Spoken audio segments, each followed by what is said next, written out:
Imagine waking up one morning, grabbing a cup of coffee, scrolling through the internet, and discovering that your entire town is for sale, on eBay. Sounds like the setup for a weird sitcom, right? But this actually happened.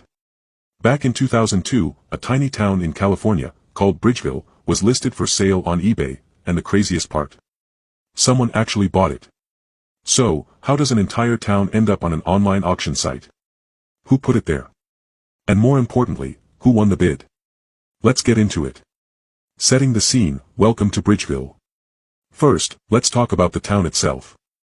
Bridgeville is a tiny, unincorporated community in Northern California. When I say tiny, I mean really tiny. We're talking about a population of less than 30 people, surrounded by forests, rivers, and mountains. The town had a few houses, a post office, and a general store. There were no big businesses, no schools, no Starbucks, just a quiet little town in the middle of nowhere. For years, it had been privately owned, passed from one owner to another like a family heirloom. But in 2002, the owners decided they were done with small-town life, and instead of selling it the traditional way, they thought, you know what? Let's put it on eBay. And that's exactly what they did. The eBay listing that shocked the internet. So, on November 3, 2002, the entire town of Bridgeville went up for sale on eBay with a starting bid of just $775,000.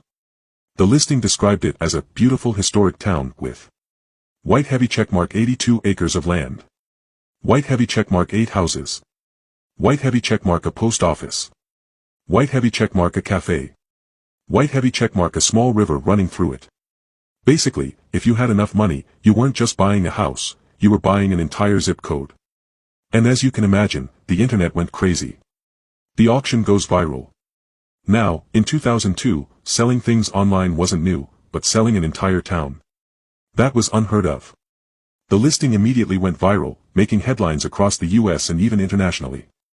People started bidding like crazy. Some were serious investors, others were probably just random people clicking buttons for fun. In a matter of days, the price skyrocketed past $1 million. By the time the auction ended, the winning bid was a staggering $1.77 million.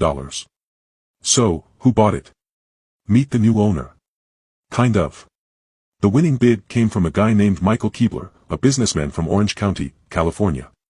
But here's where things get weird. After winning the bid, Keebler backed out. Turns out, he hadn't actually secured the financing, and when it came time to pay up, he bailed. This meant Bridgeville was still without an owner.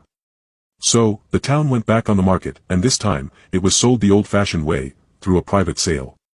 The second sale, a German gets involved. Enter Gerhard Schutte, a German businessman who saw the viral